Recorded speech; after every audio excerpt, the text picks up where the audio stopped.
Alors oui, donc moi je m'appelle Ludwig, ou Lulu aussi, voilà. Et du coup ça fait 11 ans que je suis dirigeant, donc j'ai commencé à l'ALC Saint-Aignan, puis au FC Saint-Aignan et maintenant au FC Grandlieu en tant que dirigeant U11C.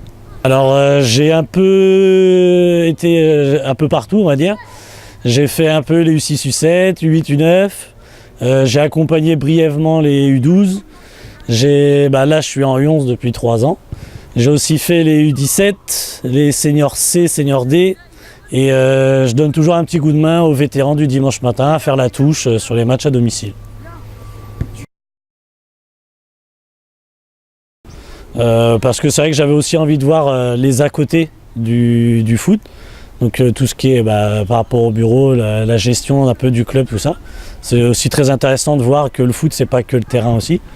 Et ça m'a aussi apporté beaucoup de connaissances sur ce milieu-là en fait.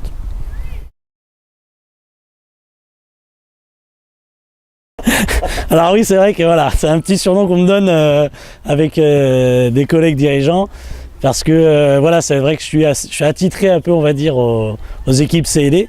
Alors moi, j'adore ça, il n'y a pas de souci. C'est vrai que je trouve ça très plaisant de m'occuper aussi de ces équipes-là, parce qu'on travaille aussi d'autres choses. Moi, j'essaie d'amener aussi, outre le côté vraiment sportif du terrain, essayer d'amener des valeurs aussi du football, le fair play, le respect, tout ça, ce qui est très important. Et sur ces équipes-là, voilà, essayer d'aussi amener ça là-dedans. Et c'est vrai que là, j'ai fait bon, je ne vais pas me lancer de fleurs, mais j'ai fait un très bon début de saison avec mon équipe C, en enchaînant les victoires. Et du coup, voilà, on m'a donné un petit surnom, l'alchimiste, que je porte bien.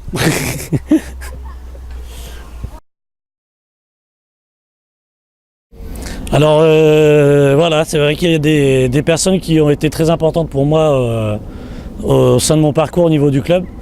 Ayant fait beaucoup d'années dans l'école de foot, les premières personnes qui m'ont entre guillemets accueilli, on va dire, et qui m'ont appris beaucoup, je pense à Joël Bétus, que beaucoup se souviendront quand même.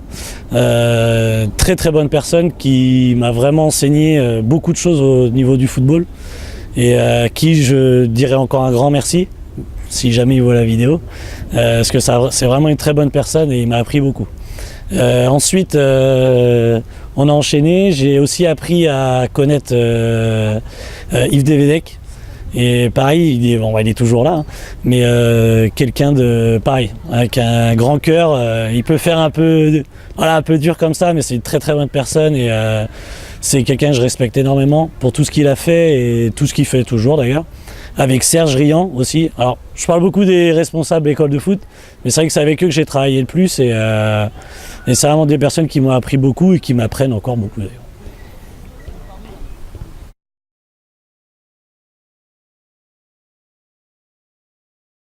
Là où je prends vraiment le plus de plaisir à encadrer les jeunes, c'est de voir, on va dire, sur une saison où on commence et où on termine. Donc l'évolution de l'équipe et de chaque joueur. Et c'est vraiment là, quand je vois le résultat final, en général, qui est toujours en progression, je me dis, là, voilà, on a réussi, quoi. Alors comme je disais tout à l'heure que j'aimais bien travailler un peu les à côté du football, tout ça, je voulais aussi remercier du coup tous ceux qu'on ne voit pas tout le temps, mais qui sont derrière, qui font beaucoup de boulot, tous les bénévoles, les bars, les gens des bureaux, tous ceux qui viennent donner un coup de main partout, et tous ces gens-là, les secrétaires, tout ça, qui font un travail énorme, et il ne faut pas oublier ça. Parce que s'il n'y avait pas ces gens-là, il n'y aurait pas grand monde sur les terrains et voilà, je voulais leur faire un gros coucou et merci à tout le monde. Voilà.